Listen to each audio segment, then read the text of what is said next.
second panel of the year. We had our Peace and Self panel a couple of weeks ago. Today is our Peace and Other panel. We have three distinguished guests. Our first guest is Diana Rice. She's our Peace Center coordinator. She has a master's in religious studies, and she's going to be talking to us about environmental racism in Canada. So a round of applause for Diana, if you will. Our second presenter is Vanessa Gordon from the Political Science Department, and Vanessa's going to be talking to us about John Hume and Irish nationalism. Round of applause for Vanessa. And last but not least, Donna Varica, the Dawson College Communications Officer, who's going to be talking to us about a moment of crisis in Dawson's history. And she was the point person at that time, and she's going to be talking to us about that event, how that was managed. This is Peace and Other. Usually panelists have been teachers in the past, but teachers are not the only members of our community who have something to share, something of value. So today we have two people who are part of our administrative staff. And the idea here is that to bring down these walls, oh, teachers know this, and oh, they're staff and they don't know that. Everybody at Dawson has something to offer. There is no other, as far as I'm concerned, at the Dawson community. So this panel is a little bit special, and I think it ties into, we're going to tap into the professional knowledge of some of our community. Little quote, former Prime Minister of India, Sarvepalli Radhakrishnan, commenting on the Christian notion of treat your neighbor as thyself, says, of course, treat your neighbor as yourself, because you are your neighbor, and it is only an illusion that has us seeing ourselves as separate. So with that notion in mind of bringing down walls, of removing this notion of otherness, of removing this notion of us versus them, there is only us. And I'll remind the students to try to bring connections between our three speakers. So it's not just three separate talks, but try to see how they link together. Thank you all very much. Another round of applause for our panelists. And we'll get started with that. Thank you. Can everyone hear me? Yeah? Okay, cool. So the reading that I had sent to Ivan to be able to give to all of you came from this book, which I don't know if anyone likes nerdy reading just for fun on your own time, but if you do and it's something you ever want to pick up, it's really fantastic. It's called There's Something in the Water. And the reason why it's a really great book is because it's one of the very few books in Canada, as well as within the environmental sort of movement, that really explicitly talks about the connections of systemic racism and environment.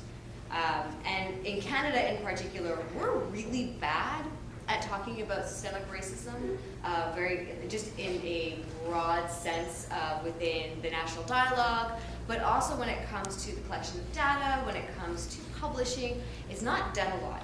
If you go to the United States, there are reams and reams of books and journal articles and specialists who talk about this, but we still are not there yet. And there's a lot of good reasons why we're not there yet in Canada, but it is an issue, which is why this book is so great, because it really head-on addresses the idea of racism being really explicitly linked to environment. Now, this book is really important because it shows, one, academics getting out of the academy and working in the community and working with people who actually have community issues that need resolution and that they need expertise as well to be able to sort of help deal with the problems within the communities, the environmental problems and the health problems within the communities.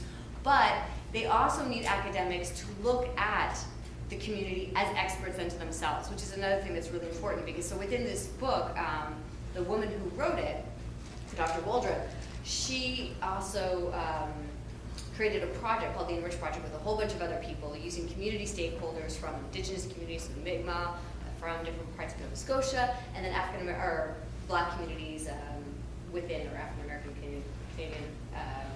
Canadian Black communities in Nova Scotia, which is really important because so frequently when you're talking about community and community-based works with academics, it's very common, particularly in indigenous communities, for an academic to walk into the community, tell them that they have a problem, tell them that they're going to research them, and then bounce, and then sort of leave nothing there for the community to work with. And the entire point of her project, and then sort of the outcomes you see in this book, is to be able to walk into this community, sort of structure the project with the community and then have outcomes for the community designed by the community so that they will have something at the end of it. So she doesn't get to walk away with a book that she gets to sell, but they actually have something tangible. And one of the things that was tangible was the bill that they were trying to pass. Now the other thing that's really interesting about this book is that she very pointedly gets to the idea of racism and systemic racism not being accounted for substantially enough within Canadian politics, and again within the environmental justice movement. And this is, again, broadly speaking, it's not just a Canadian phenomenon. You see this in the United States as well. And this has also been really well covered in Naomi Klein's Climate versus Capital Change book. Also fantastic, but super thick and dense. So if you ever wanted to read it, like, it's great, but take your time because it's really long. But it's great. Anyway, and so one of the things that she talks sort of, and it's in the chapter that I gave to you, is they finally got this bill brought up by the NDP, but then it got changed. And it was changed specifically in point C to go to address environmental racism that is disproportionately and negatively affected and continues to do so affect historically marginalized, vulnerable, or economically disadvantaged individuals, groups and communities, particularly Indigenous people and African Nova Scotians. Now this was the whole point of having this, that section in the original writing, and then it got changed afterwards to make it more broad. And the whole reason why they wanted that in the bill particularly was they wanted the government to acknowledge explicitly that race actually matters when it comes to environmental issues.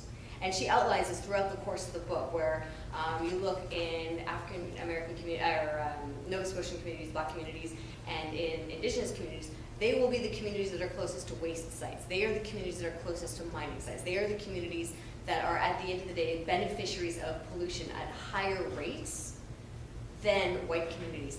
And quite specifically, and it will be done through a variety of different ways, either through lack of consultation or not informing the community that there's consultations coming, or having certain kinds of bylaws that don't allow for communities to be able to stop what they're doing. And then also there's just the very simple political access as well. Often marginalized communities don't have political access. They don't often have politicians, unless it's election time, walking through the communities trying to canvass for their needs. Whereas white communities, wealthier communities, do regularly have political access. And if they get upset and it's in their backyard, it's much, much easier for a middle-class white community to be able to stop something than it is for marginalized, often poor communities or racialized communities. And so she also outlines that. And so it's really important, because this is not something that happens just in Nova Scotia. This is something that happens across Canada and in the United States and around the world. So we're going to talk about others, so not just our own communities here, but outside of Canada and in the United States and in Europe, we outsource our environmental garbage and our environmental waste into other countries. So if you look at the mining industry, we have lots and lots of Canadian companies that are Canadian mining corporations that mine and exploit and extract from in other places. But because of a lack of regulations in other countries, or just paying people off, corruption, et cetera, the people who are doing the mining are at risk for health and safety because of terrible environmental conditions within the work environment. And then the waste that is produced, let's say from the mining, is then just dumped into the community. So the locals who work there for usually very few wages in horrible conditions are then going home into their community with that waste from the mines in the community. And we get the benefit of the minerals being in our cell phones and our laptops and all sorts of the great, wonderful things that we have here. And we also don't have to worry about all of the waste and the environmental toxicity that comes with it, right? So we export it to the other as well. And again, very commonly to racialized communities. So at Dawson, one of the things that we have been trying to do at the Peace Center, I don't know if I'm going over, have I gone over? No, you're fine. No, I'm good, okay. So one of the things that we've been trying to do at the Peace Center is look at the idea of how we can work not only within the Dawson community, but but also external to the community. So one of the first projects that we embarked on when it comes to environment and community and sort of bringing in other populations or targeted populations was our Three Sisters Garden. And sort of the idea of that was to create a garden at the college that sort of validated and employed and deployed indigenous knowledge systems and indigenous science when it comes to agriculture, because that's what it is. Permaculture is an indigenous science and technology that was used, and it's very effective. We also wanted a space and a place on campus that was literally indigenous, so a space that actually sort of physically contained an indigenous ways of being, like on campus, so physical presence. And then lastly, we also wanted to be able to donate the produce as well. Because one of the things about food security and food insecurity is that frequently marginalized and racialized communities that are food insecure don't often have access to food that is culturally appropriate to them, right? And so squash, beans, and corn is a really important, necessary part of indigenous diets all throughout North America and Latin America, like going, if you're talking from like Chile, Peru, all the way up, except for in the north, obviously. And so we wanted to be able to donate the harvest and the yield to the First People Center on campus, but then also we have donated to the Roundhouse Cafe in Cabot Square, and then also sometimes the Native Women's Shelter, and sometimes the Shade Doors as well. So to be able to try and serve the broader community from here. The other thing that we've been working on, and this is recent, is there's a community center in Little Burgundy called Tyndale St. George, which is this really cool, awesome place. It's been there since 1927, and it serves this really sort of a broad population. So largely racialized, largely lower economic, but now it's sort of changing because it's being gentrified, which is really unfortunate. And then often recently arrived immigrants. So you have lots of people who are Muslim Africans, Muslim Arab from the Middle East, lots of black population as well, and South Asian as well. So you have it in this whole area, and it serves this community quite specifically. And so what we're trying to do is we're working with Sustainable Dawson, the Peace Center, and then Tyndale St. George to turn it into what we call like a living community center. And so the idea of that is to be able to green the building as much as possible, try and also get them some money to be able to retrofit the building and make it more sustainable, which also makes it cheaper for them to run the building if we can help them with that. But then also integrate sustainable curriculum for the students. So they do after-school programming, they do camps for children, but they also do adult ed. And so we're trying to introduce the idea of how do you balcony gardening, and how at home, how can you compost, how can you do all sorts of things like individually. Not that individually is the only way to fight environmental issues, because it's not. But sort of being able to give children and the community the power and the tools to be able to do things at home. And for that community center sort of become like a hub within their community for sustainability and for sort of well-being. And then the last thing is that we got really lucky.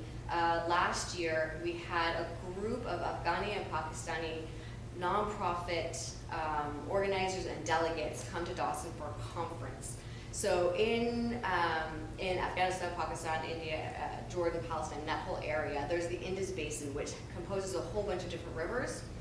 And the three that we dealt with are the Khalif, the Jordan, and the Kabul. And so they have these sort of long-standing water treaties and water resource management between all these different countries, but they're old and outdated, and they're not particularly sustainable. So they want to sort of revive the talks of them and get more involved in sort of reframing them to make them more modern. So they came here and they held a big conference. And the Afghani and Pakistani ambassadors were here at one point to talk with the delegates as well. It's sort of all at the lower levels of bureaucracy and government that is happening. But what's really neat about it is that the end result of that conference is they've now created the Transboundary Incooperative Water Network, which basically is bringing together local people who live and use the Kabul River, the Khalif River, and the Jordan River, and giving them the access to the technology to monitor the water themselves rather than relying on the government to do it, because they don't often have the ability to have government agents coming in to do this, to do inspections, and the money and stability of the region. There's lots of really good reasons, and there's also politicking at higher levels.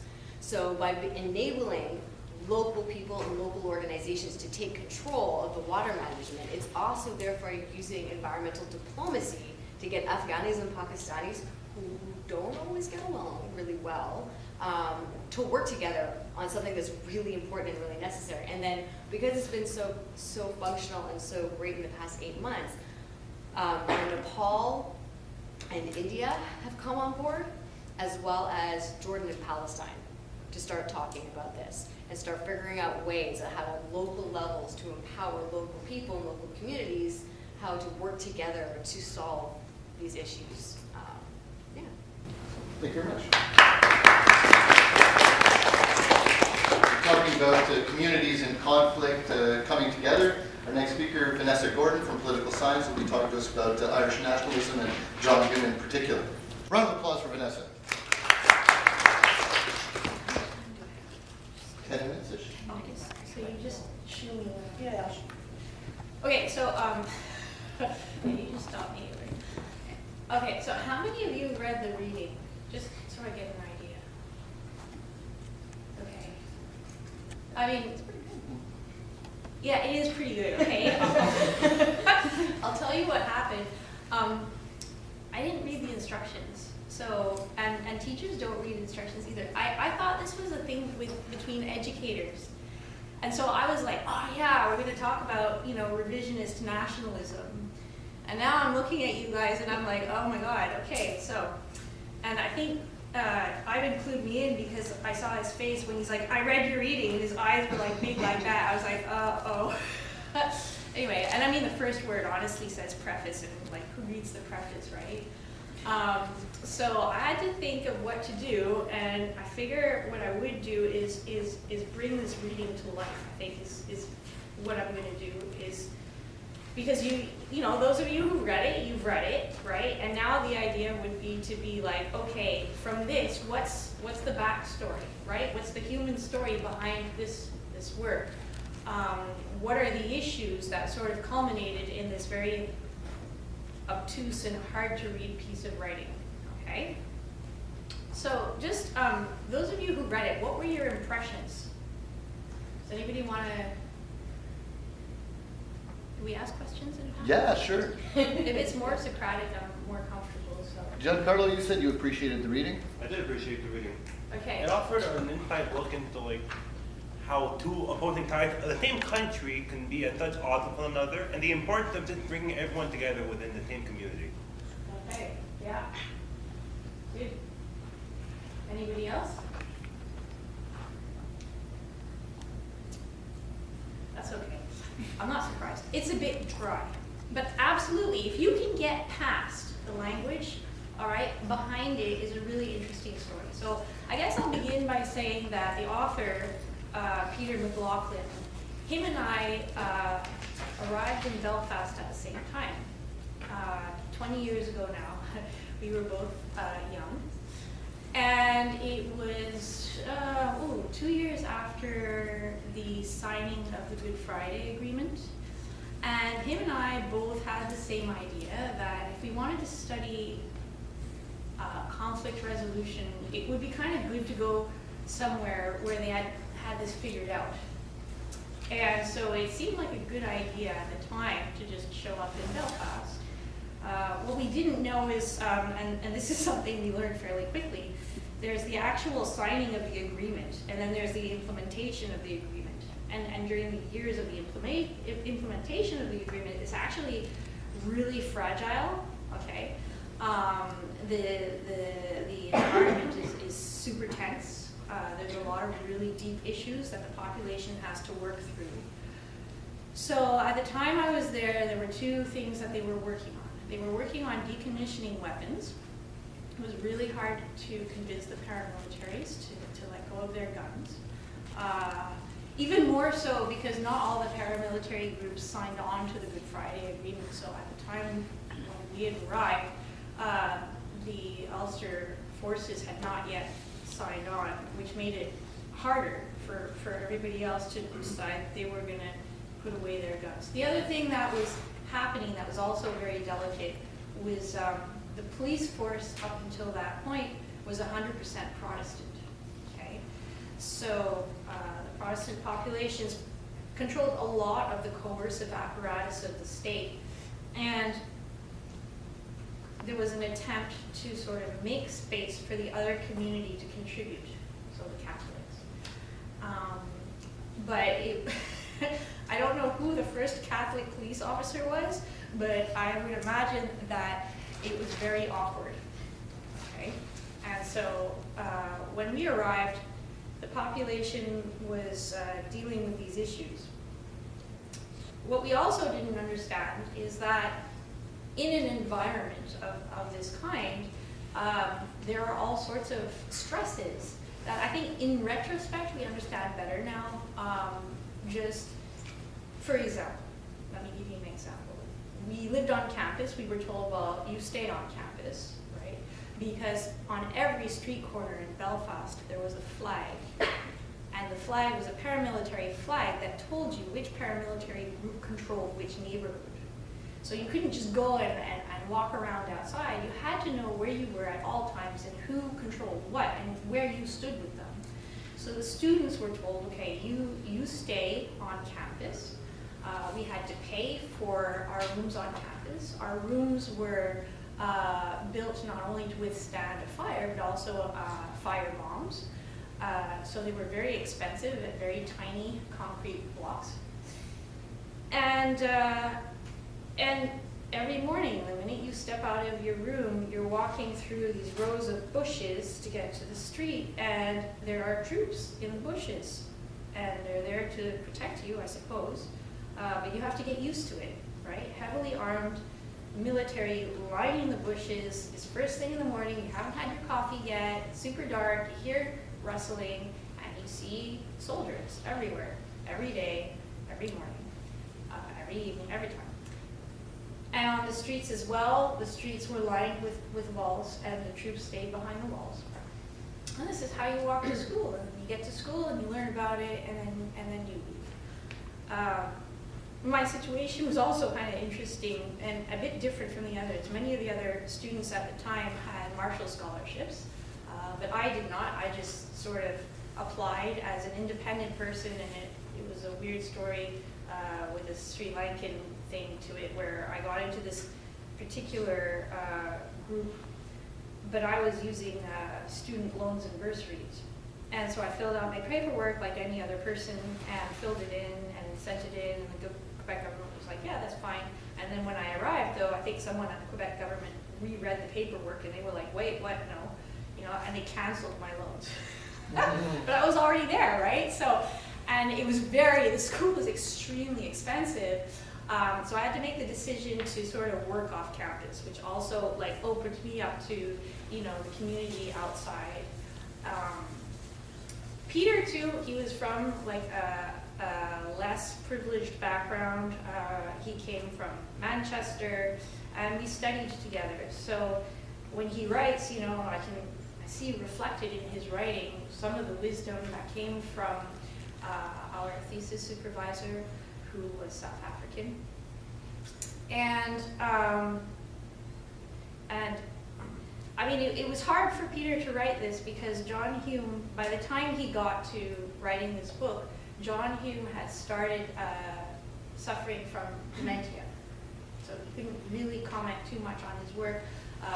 The 20th anniversary of the Good Friday Agreements just passed, and apparently John Hume doesn't remember any of it anymore, which is really sad, but I also think a reflection of the stresses that he lived on a daily basis. He was someone who, his life was on the line for pretty much his entire political career, and being there sort of helped me understand that much more.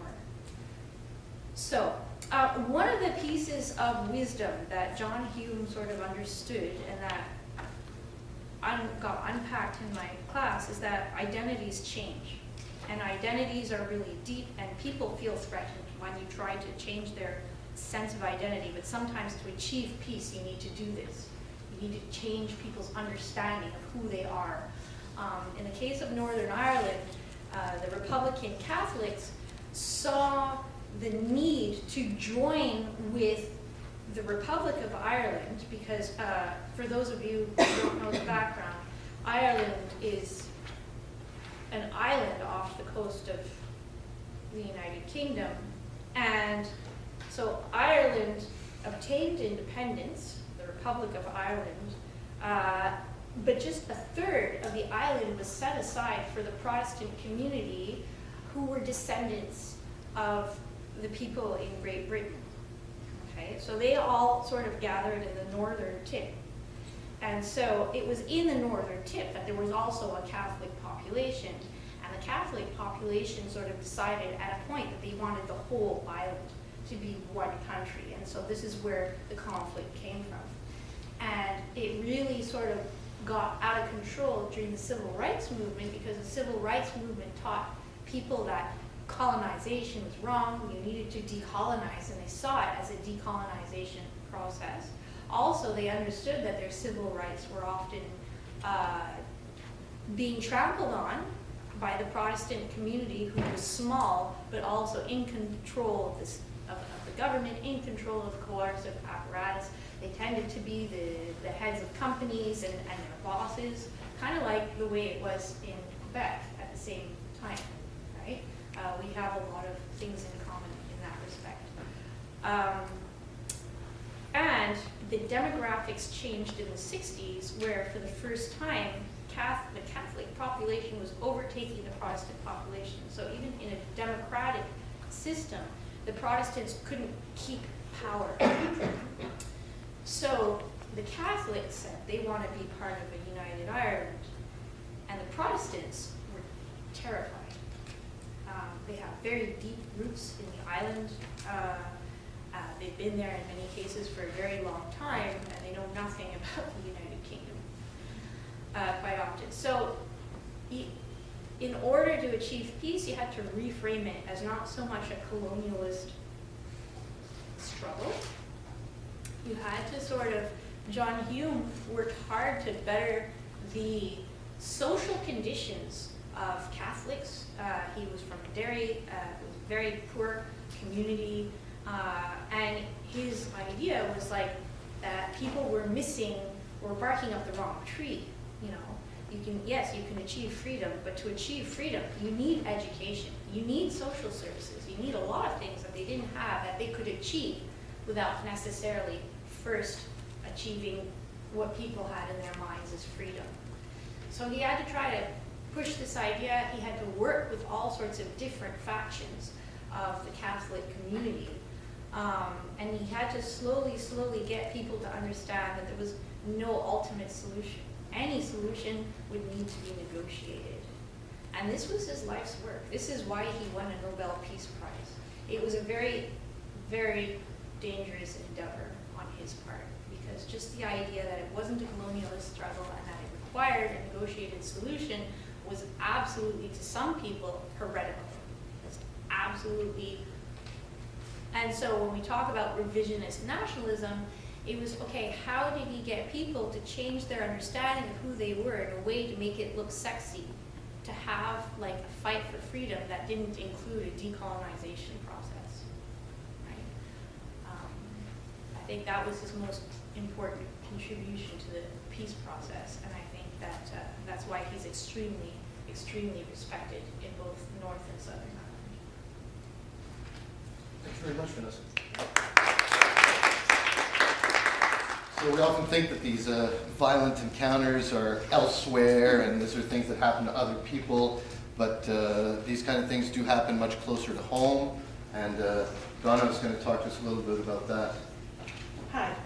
So as Ivan mentioned, I'm the coordinator of the communications office at Dawson. And so what do we do? So we're responsible for organizing those big events like the graduation ceremony and open house. We oversee the website. We manage all the official Dawson social media accounts like Facebook and Twitter and Instagram. We don't do Spotted. We send out communications to the people who work here and to those who study here. So some of you've gotten messages from us too. And we also put out information to TV and radio and newspapers to reach the world outside these walls. So that all sounds like a lot of fun, and it's all very positive.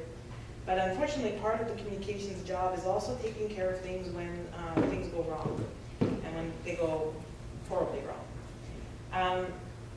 Because this class is called the Peace and the Other, I have to talk a little about that. I have a bit of an ambivalent relationship with the word peace. Maybe it has to do with my age, and I'll talk about that in a second. Peace is personal. I'd like to have peace of mind. I'd like there to be peace on earth. Then there's also, peace is also institutional.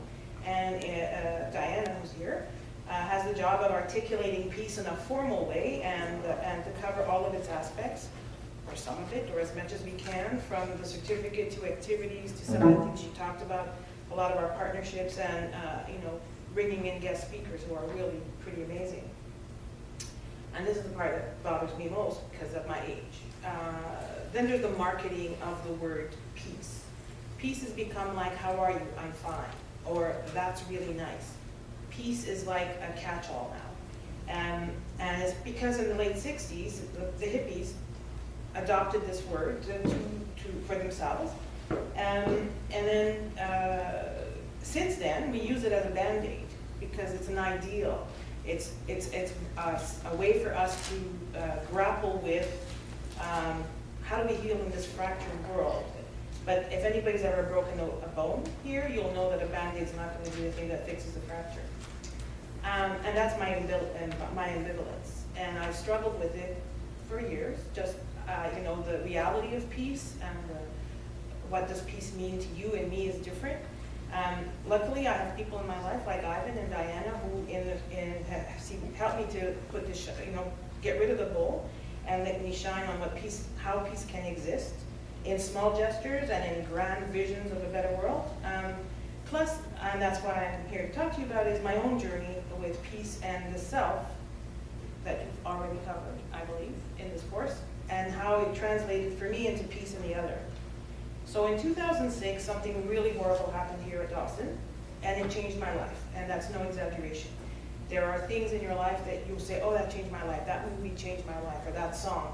This event actually changed my life, and I look at things as before 2006 and after 2006.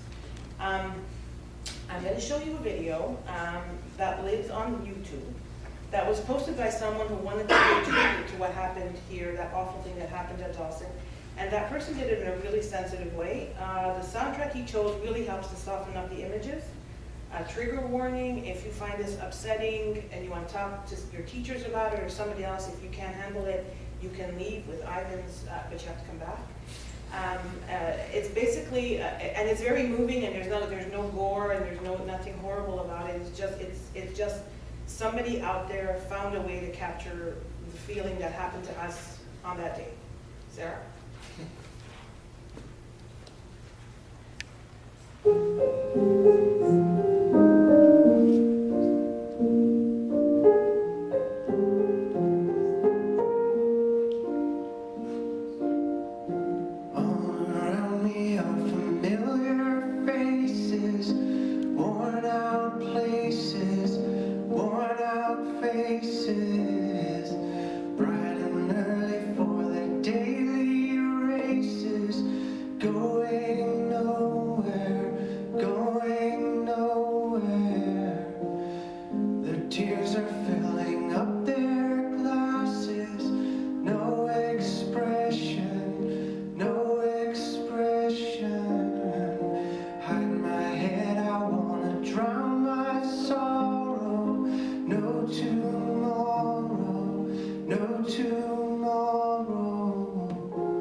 Dreams in which I'm dying are the best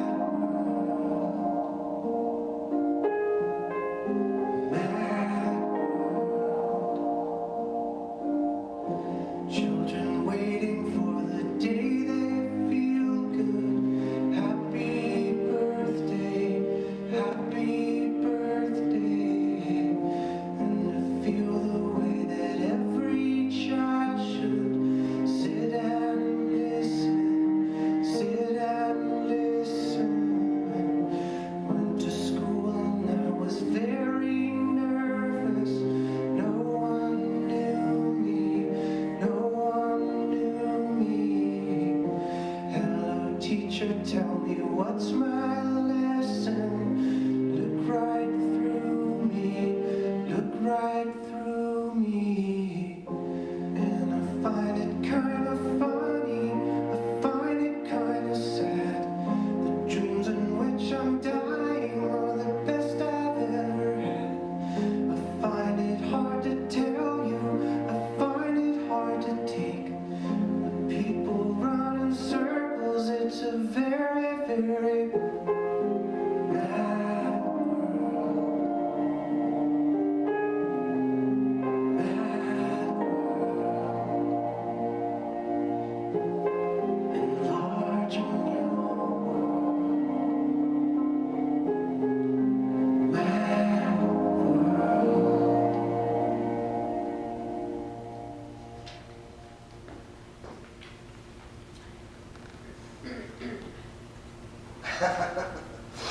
Yeah. So that day, the weeks and the months and even the years that followed were a mixture every day of shock and sadness and anger, and just when you thought you were getting better, the shock and the anger and the sadness would start over again. Those of us who worked through the tragedy put our horror on hold so we could help others. 12 and a half years later, I still remember every single detail of that day, and sometimes I still think I put the horror on hold. So how does an event so violent and so senseless change your life and put you on the path to peace? Anger could have destroyed us. For me personally, I came to understand that you can't take life for granted. I used to be afraid of flying until that day, and then I realized you could be anywhere and something happened to you. So why would you be afraid to fly and experience the world? And I fly a lot. I learned that you have to find peace in yourself somehow, because the world isn't going to hand it to you. But it also taught me to regard the other differently, to work towards making peace in whatever form I could make available to the other, through my position, my work, and most of all in my messaging. Now, if anybody here has any ideas of going into communications as a profession, it's always about the messaging, it's about the words, it's about the tone.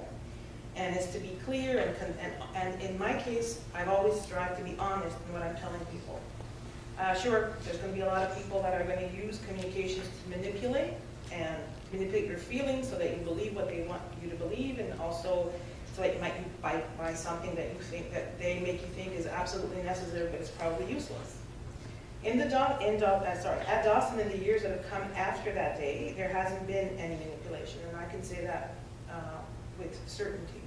Because those of us who lived that event know what happened, and those of us who have come afterwards, like you, who didn't experience it firsthand, who were probably in elementary school when it happened, are unknowingly, whether you know it or not, directly or indirectly affected by the decisions we made after that day.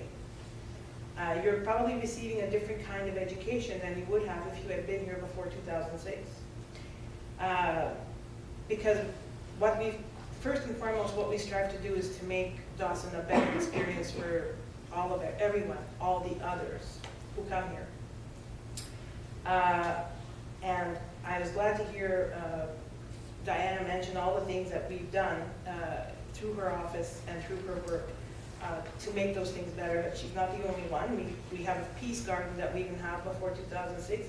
That first peace garden was built by 1,000 employees and students who would come at lunchtime and plant flowers and weed and do things. That whole experience brought us together in a way that we had never been united before. Today it's still a living classroom. It's too bad that half of our year is spent under snow, but it is an amazing place for study poetry and Tai Chi and yoga and engineering and biology and just too many things to mention. There was no peace certificate. There was no peace center. There was no Diana in that position. And there was really no sustainability plan, which was the brainchild of one of our managers. Well, he's a teacher who became a manager of the sustainability office because he had a vision that we could find peace in nature, and there would have been no plan to become carbon neutral or to learn how to do our small part. Even the new bins to separate garbage from recycling. But none of that existed before. Would we have come around to these things? Yeah, maybe, but certainly not with the same passion and urgency that we felt after 2006, when we just felt we needed to make this place different. On September 14th, 2006, I woke up in the morning and my first thought was, I will not be defined as the school that had a school shooting. And we've worked so hard to make sure that that happens. And so sometimes people in your generation say, oh, we didn't know that happened here. And that actually makes me feel better because it means you've chosen the college for the college. And maybe that's part of my job as a communications officer, but I actually believe what I say. Yeah, of course, we've always been an educational institution. We've always focused on the individual, and that's a good thing. That's our mission. But until an act that was the opposite of peace pushed us towards it like a bulldozer, the concept of the other and how peace can be shared with the other has never been so crystallized, and that's local. Thanks.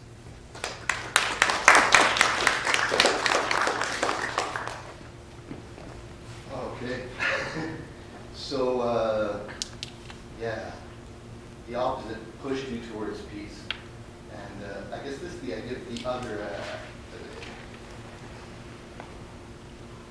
These kind of violence, what happens in Ireland, in a sense, kind of happened here. And possibly these kinds of conflicts arise from alienation, from this pushing one group to the margins, or saying you don't belong, or you're not part of us, or you're not part of this, and then there's a reaction to that. And that's kind of the way I've interpreted this, the shooting, is that this young man was alienated, was not able to fit in, was not invited to join in, and had that reaction. And so this is a microcosmic example of, I think, what may have happened in Ireland with this, we are not you, you are not us, we are not the same. And what we're doing to the Indigenous peoples and peoples of color is exactly that, is pushing them to the margins. And if we want to create a world that is peaceful for all of us, we need to start to embrace the other as ourselves, I would think. Let's turn it over to the students.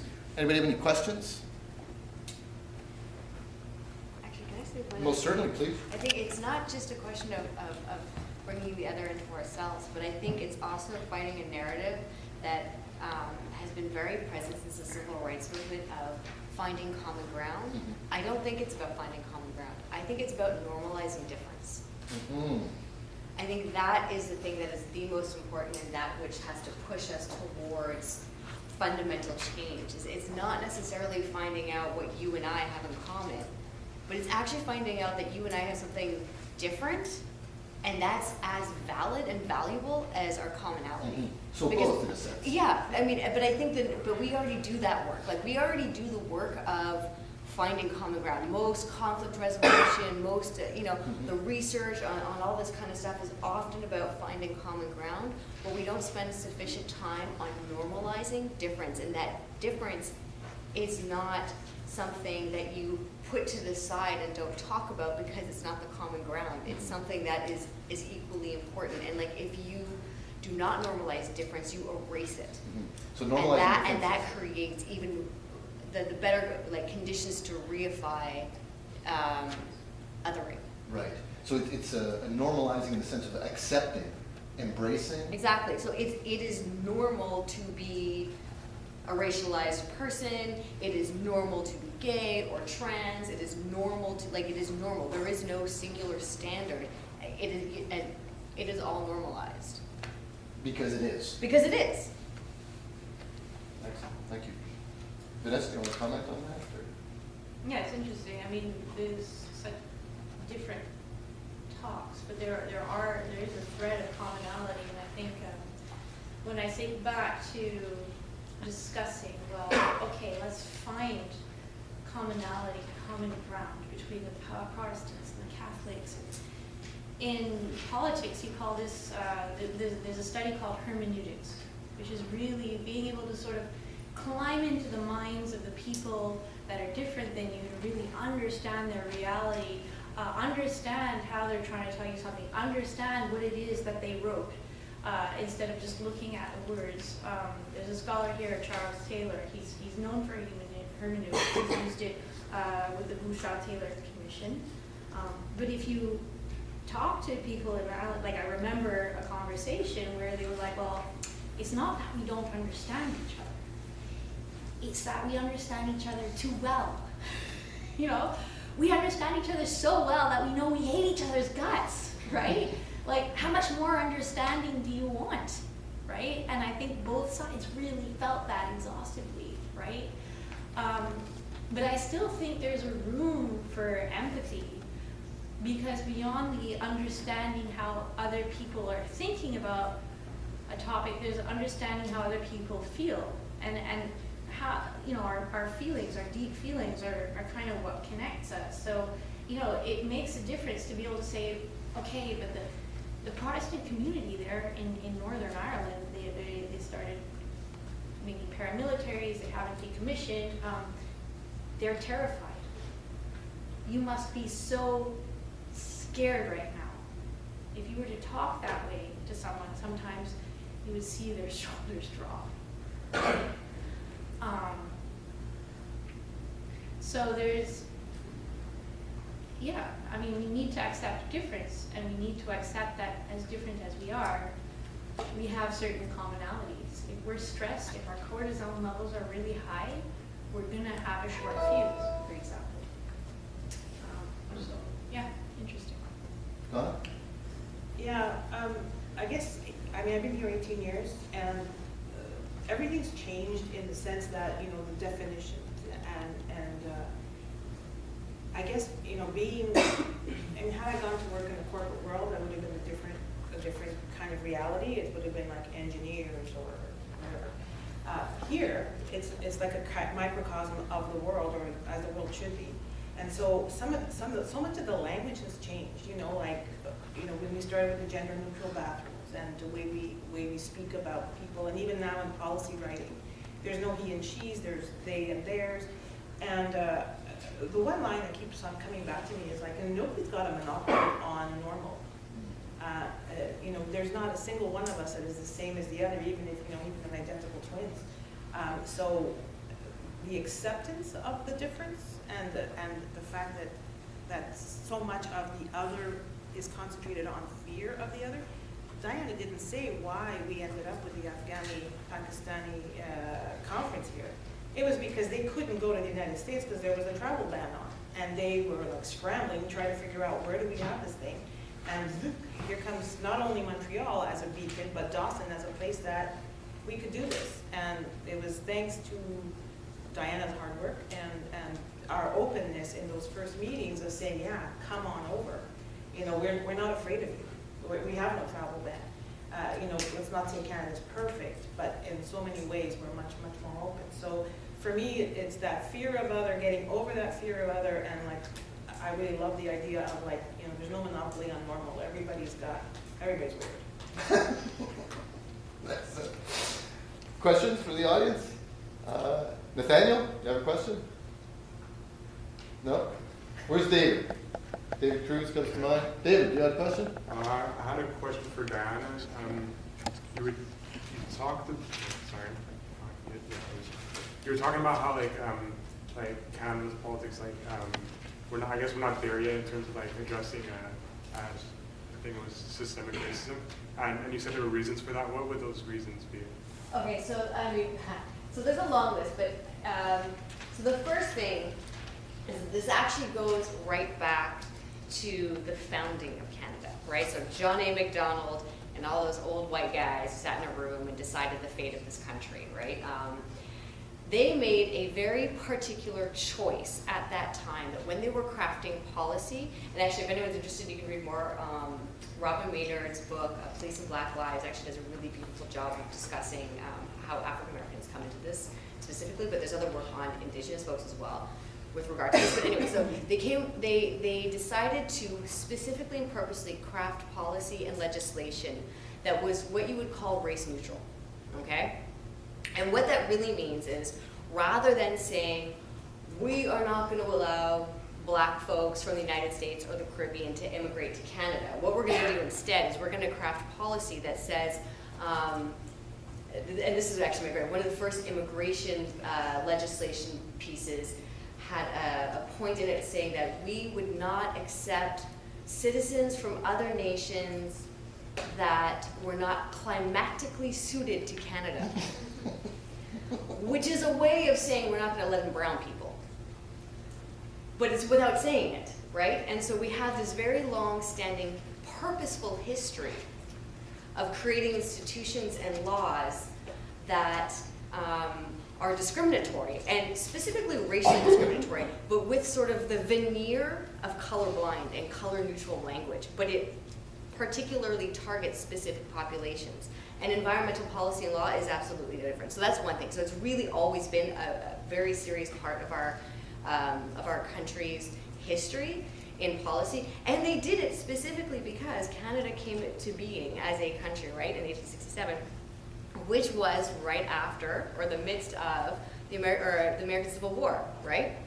And they were, and Johnny MacDonald and all of those other old white dudes were very painfully aware of what happens when you have unclear policy and you have segregated systems and you have disproportionate populations that are being disserviced and all this kind of thing. And so their reasoning was like, if we can eliminate the amount, if we can keep this country as white as possible without it looking like we're doing that, then it helps mitigate any future problems we will have with brown folks, because the Americans have a problem when it comes to black people. And there's actually quotes of him saying this, and he didn't use the word black people, he used other words, but yeah.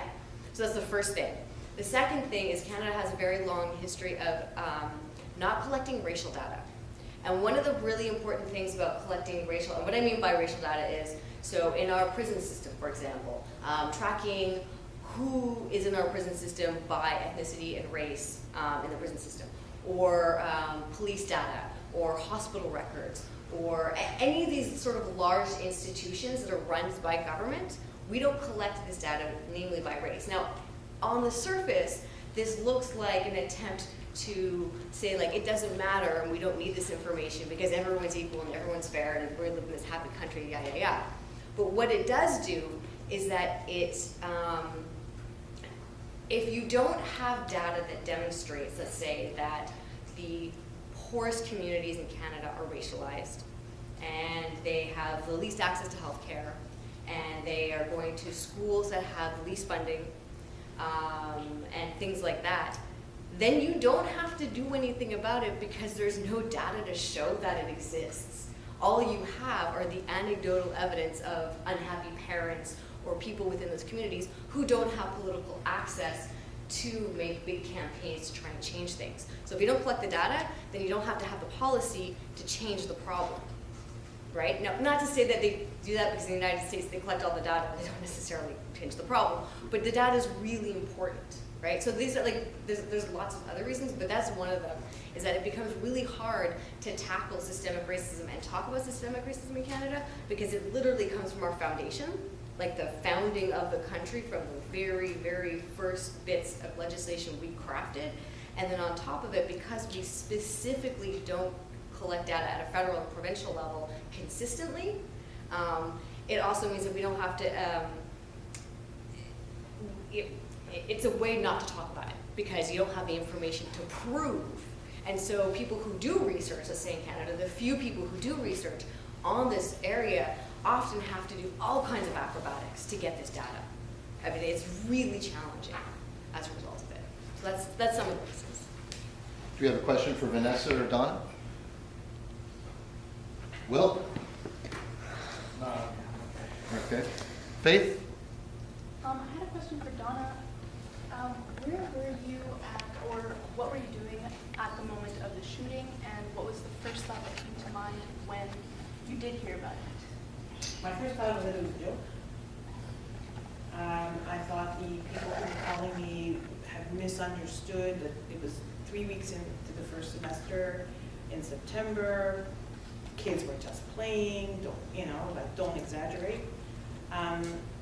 I wasn't on campus. I left at 12:20 because I had to be at the hospital to accompany someone who needed my help.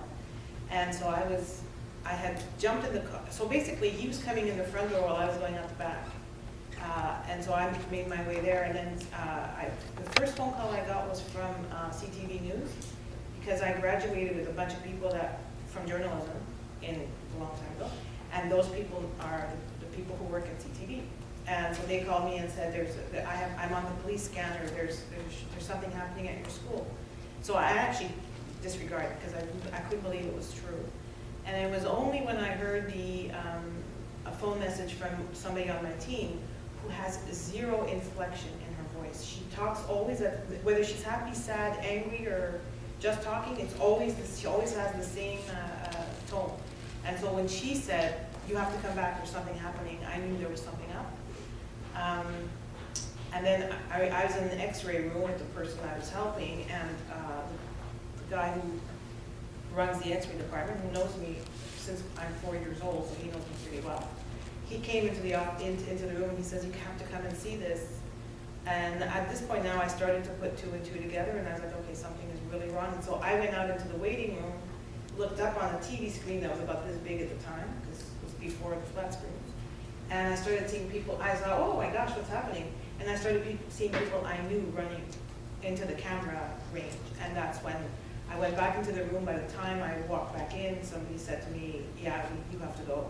So I turned around, got back in the car, drove like a crazy person over the hill, down, and ended up on René-Lévesque and Fort trying to get back to the school. Well, you can imagine that the police barriers were all up. And so I was trying to go straight, and a cop stopped me, and he put his hand up like this, and I rolled my window down. And he says, get on the highway. And I'm like, no, I don't have to get on the highway. There was no get on the highway. And I'm like, no, I don't have to get on the highway. And then he said, in a fashion, Chris, tu vas monter l'autoroute. And I was like, okay. So I went up, but he actually did me a favor, because I ended up getting on the highway, coming up around and back through Westmount, and they hadn't closed the road because they had put all the little kids from the daycare in a bus. I saw your face because you know exactly what I'm talking about. They put all the little ones on the bus, a city bus, for their parents to come and get them out of, around the corner of Sherbrooke and Green. And so when I came up the street in my car, I parked on the corner of Green and Sherbrooke. Never in a million years you get parking. And I opened the door, and my whole team was on the corner, including the CBC, and the mayor showed up, and we were all standing together in the rain at that point. So that was basically where I was, and after that was just, I mean, I think the police station at 9:30 was the most surreal of all of it, because we got called to the police station, and they gave us his name, but they wouldn't give us her name, which was a bit shocking, because we found out the next morning on the news, because the news people had worked all night trying to find it. So we had no idea, and so at 7:30 in the morning we find out, first year student, 3 weeks in, and I think that's when it kind of becomes real. Yeah, and what's happened since is that 16 other people were injured. Who were not fatally injured, but were injured nonetheless. And I became their liaison, so I was that's who they called. And I've been to weddings, I've been to baptisms, I've been to christenings, I've been to graduations. I've helped put the one who wasn't injured but who was the main hostage, I helped put him through police school. Because when he came and told me he wanted to become a policeman, I was like, no, you don't. Of course you don't. You've seen the worst of it. How can you? And so I don't know if you know, but a couple of weeks ago at Vanier, there was a terrible scare, a lockdown, because they thought there was somebody who had made a threat. Who was the first officer on the James? So yeah, sometimes things go full circle. Any questions for Vanessa? Have you been back to Ireland since? Back to Ireland, yeah. Nesmin? I've had a lot of visits in Belfast. I think when I left, I was ready to go. And in retrospect, I kind of understood, it's a really unhealthy place, Still. I think it'll have changed a lot.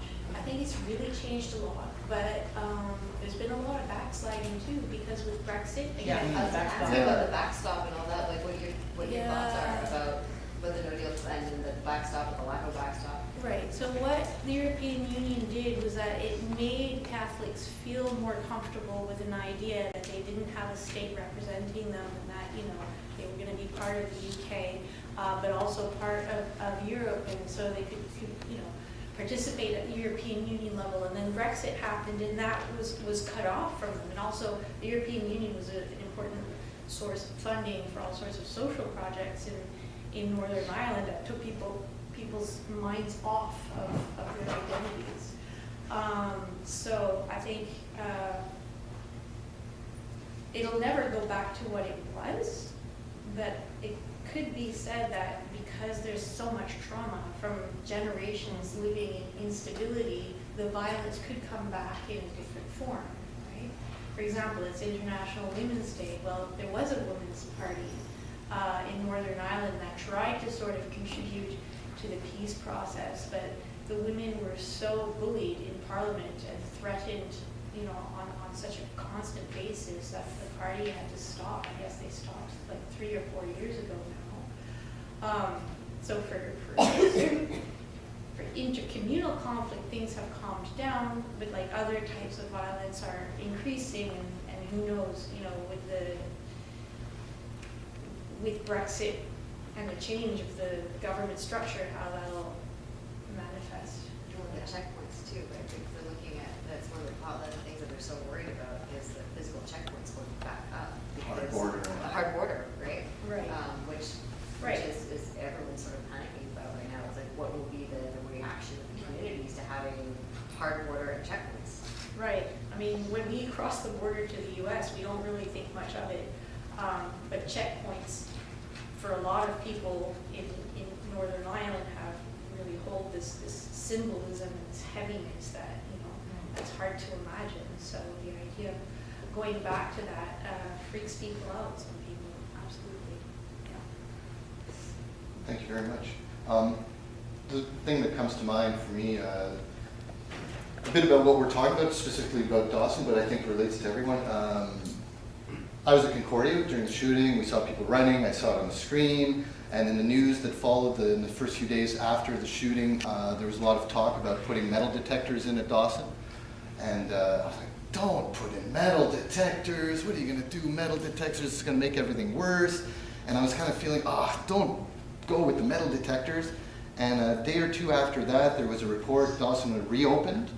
And it was Richard Fillon, our Director General, who stood out in front of the college and greeted the students back. And I was like, they didn't put metal detectors, but the DG himself put himself online and said, I'm going to greet the students. Instead of a metal detector, I'm going to put my skin in the game and I'll greet students back. And I said, man, I want to work there.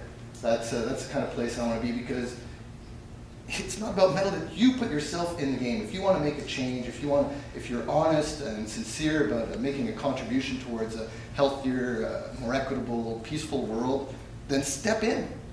Put your skin in the game and make it a personal responsibility. And I thought that was exemplary, and I still find it an inspiration.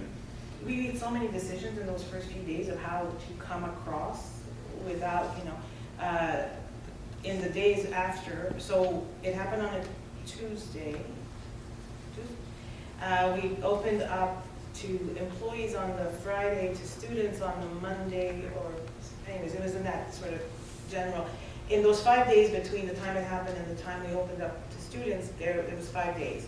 And there was a shrine that had been, teddy bears and flowers, and just about, some of it we kept for years. It was like in the closet, and every time we'd open the closet, it was like, we've got to do something with this, because it was sort of rotting and getting horrible. Not the flowers, obviously. Anyway, so the day of, we're like, okay, we're opening the school at 11. We can't get into the school because there's a carpet of flowers and teddy bears and candles and signs and just all these things. So so we're sitting the night before trying to figure out how do we get people into the building with all this stuff in the way without making it look callous, like, going through it with like a big. So the night before, we ended up with the head psychiatrist of the MUHC, and we were talking about that, and he says, and all of a sudden he just came out of nowhere and he goes, well, why don't you have the students just move them out of the way? And I was like, brilliant. Like, with that, because the guys who run the building, like security and all that, were like, well, we could take them out overnight, and it'll be all clean tomorrow morning. And it's like, no, people have come here and left things because of the way they feel. So there was an actual, like, a ritual of all these students who were just moving the stuff, and we just piled them up on the sides. And then it was like, well, what do we do? You know, it seemed like almost sacrilegious. What do we do with this stuff? And so it turned into compost for the police guard. So like everything was like a chain reaction. It's like, you know, we would be faced with an obstacle, how do we fix it? And then we would find a way that was kind of gentler than just, you know, mowing it down and mulching it or whatever. So there was so many of those decisions made. The decision of the DG to stand in front, that was his. He absolutely, and he always, and then we ended up working with the student union and a whole bunch of representatives that we got together. Like, do you guys want metal detectors? I could ask you all now, do you want metal detectors in the school? We changed nothing. Everything that we changed to make you safer, you can't see. It's in the ceilings, it's in the walls. People were saying we want to be able to have our friends come. You know, like half the kids that go to Marianopolis come down to have lunch with their friends here. So did we want to end up having a situation where, you know, you have a metal detector or you have to show your ID at all times? So we were listening, basically, it's been 12 years we've been listening to the students who say, no, we don't want to create some kind of, you know, weird fortress. I did my master's in England, in London. And when I went back after a couple of years, because I had donated some money and my name was on a plaque all of a sudden, and I just wanted to see the damn thing. Anyways, I went from, in the space of 3 or 4 years, when I went back, I was like patted down and had to show ID and all that. I said, what the heck happened in the last 3 years that, you know, has our society turned into, like, we turn every place into a fortress. And I'm just so glad, you know, like when people who know about what happened and they come to those front doors on the Maisonneuve, they all say, wow, it's still the same. And it's like, yeah, it's still the same. That was part of the thing, is like, it's a school. You know, we shouldn't have to tailor our behavior because of a threat. The threat needs to be tailored, needs to be addressed, not the other way around. You know, we still should be able to walk freely around. So that, I mean, that was a huge lesson. And it's just, and we listened to students. That was, for us, was a big thing, was just not to, it's easy to make policy. Okay, we're gonna, so, you know, of course, CNN asking. I got home that night and I have a phone call from CNN. I was like, my gosh. And the first question is, are you going to arm your guards? And I was like, no, we don't arm our guards. First of all, it's illegal, number one. Number two, we wouldn't do it anyway. Imagine that signal of that sends when you've got police officers. And the whole thing about the metal detectors and the ID. Well, the ID, Columbine was an inside job. Virginia Tech, inside job. It's like, you just, what you're supposed to do, everybody's a threat. You know, that's just not the way we want to live. If I can say, Please. definitely the one, I mean, it brings back so many memories, and I think there's real wisdom to the idea that in order to fight for peace, one of the most effective ways to do it is to be vulnerable. And so my thesis advisor at the university, at a certain point, people broke into his house and shot him in front of his family. He got bullets in his chest. This was before I arrived. And so you'd expect, you know, after surviving an assassination attempt, you would, stop teaching, maybe move, something like that. He never moved. And the craziest thing is that there's a nameplate in front of his house, you know, Professor Adrian Gelking, and he insisted he was not going to move, and that nameplate was going to stay where it was, and his family was going to stay put. Which I found was just so, I mean, it was hard. It was hard on his wife. It was hard on his child. And I know I went to his house on numerous occasions while he was, you know, reading my papers and so on, and we talked about it. But really, you know, when it comes to defending peace, doing it in a way that makes you vulnerable really is way more effective than trying to prevent violence by arming yourself up. So neither to make a fortress of our establishment nor a fortress of our heart. Exactly. Yeah. Big round of applause for our panelists on the right and at the door, Donna Marica. Thank you very, very much.